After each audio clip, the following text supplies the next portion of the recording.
barnaamijkii ku dhawaaqay Prime Ministerka dalkan Ethiopia Dr. Abiy Ahmed ee ahaa in la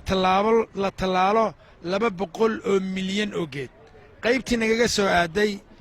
deegaanka Soomaalida ayaan u taaganahay anigoo ku hadlaya magaca xafiiska xiriirka arrimaha dawladda ayaa waxaan cadeynaynaa inaan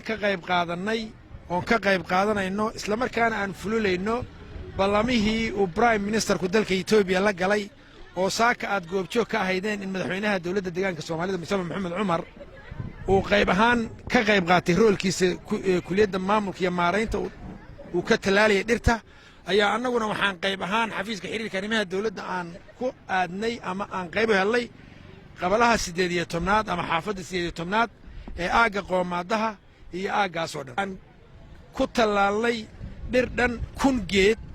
oo aan 500 annagu talaalay 500 aan dadweynaha u qaybnay oo dhammaan xaafaduba lagu talaalay waxaan rajaynaynaa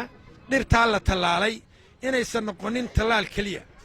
waxaad ogtiin dhirtu waa sida caruurta oo kale ciyaalka waa la korooyaa cunta la siiyaa dhirtana cunta la siiyaa cuntadeedu waxa weeye in biyaha loogu dadaalo qorraxdana lala ogaado si ay cuntada u samaysato qof walba oo arkaya ama idaacadan la socda ama daawada waxaan ka codsanaynaa